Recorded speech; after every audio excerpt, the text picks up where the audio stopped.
በዓለም ታሪክ ውስጥ እጅግ ዘግናኝና ሰቅጣጭ ተብለው ከሚጠቀሱት እውነተኛ የወንጀል ታሪኮች መካከል አንዱን ዛሬ ይዘንላችሁ ቀርበናል።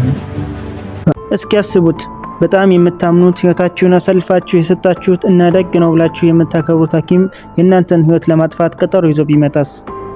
ዛሬ የምነግራችሁ ታሪክ በአንድ ወቅት ዓለምን በድንጋጤ ያናወጠ፣ በሕክምና ስም የተፈጸመ እጅግ ዘግናኝ እውነተኛ የሕይወት ታሪክ ነው።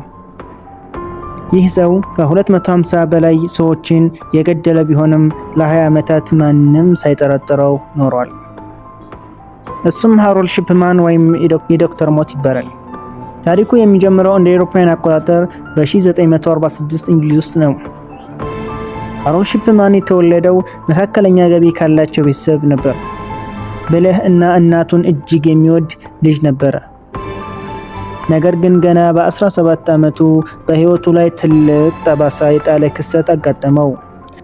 እናቱ ቬራ በሳምባ ካንሰር ተይዛ በስቃይ ህመም ትሰቃይ ነበረ።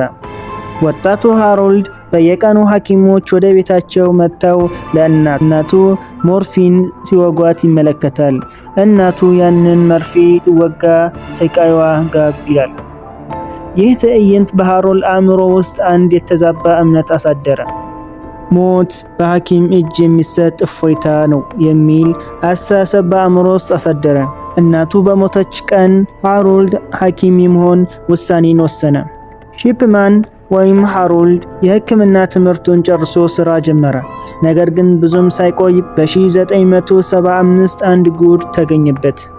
ፔትዲን የተባለ አደንዛዥ መድኃኒት ሱስ ተገኝቶበት ነበረ።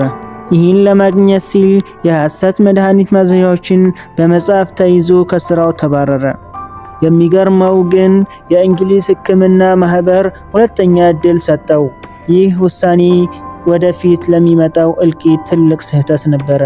ሃሮልድ ወይም ሺፕማን ወደ ሃይድ ወደ ተባለች ትንሽ ከተማ ተዘዋወረ። እዚያም በከተማው ነዋሪዎች ዘንድ ታማኙ ዶክተር ተብሎ ታወቀ። አረጋውያንን ቤታቸው ድረስ ሄዶ በመጠየቅ ተወዳጅነትን አገኘ። ሺፕማን ለ20 ዓመታት የፈጸመው ግድያ እጅግ ረቂቅ ነበረ። ዘዴው እንዲህ ነበረ። አብዛኛውን ጊዜ ብቻቸውን የሚኖሩ አረጋውያንን ሴቶች ይመርጣል። ቤታቸው ሄዶ ምርመራ ያደርጋል። ለሕክምና ማስታገሻ በሚል ሰበብ ከፍተኛ መጠን ያለው ዲያሞርፊን ወይም ንጹህ ሄሮይን ይወጋቸዋል። በጥቂት ደቂቃዎች ውስጥ የታካሚው ልብና ሳምባ ይቆማል። ታካሚው እንደሞተ ወዲያውኑ ወደ ክሊኒኩ ተመልሶ በኮምፒውተሩ ላይ የሕክምና ታሪካቸውን ይቀይራል። በእርጅና ምክንያት ነው የሞቱት የሚል የውሸት መረጃ ያስገባል። ቤተሰቦቻቸው አስክሬኑን እንዲያቃጥሉ ይመክራል።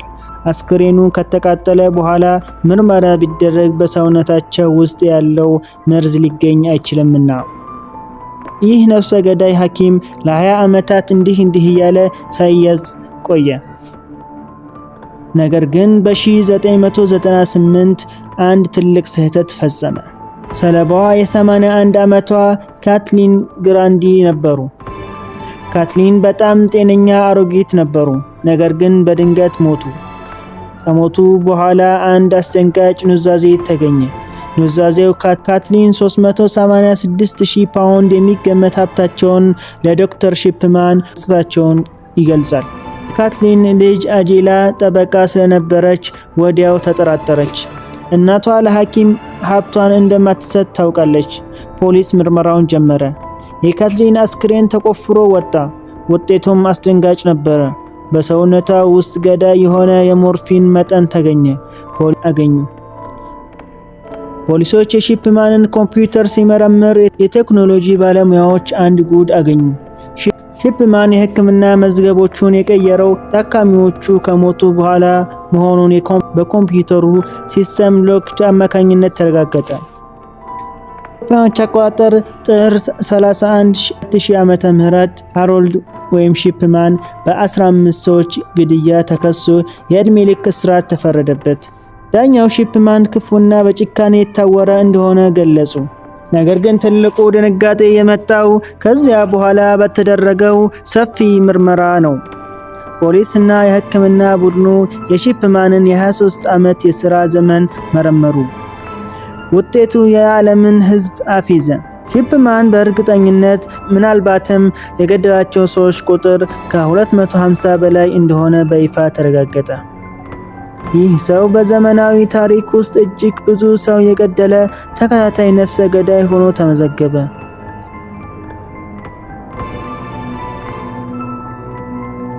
ለገንዘብ ወይንስ በሰዎች ሕይወት ላይ ስልጣን እንዳለው ለማሰማት ሺፕማን ጥፋቱ ሳይመሰክር በ2004 ዓመተ ምህረት በእስር ቤት ውስጥ ራሱን ሰቅሎ ሞተ።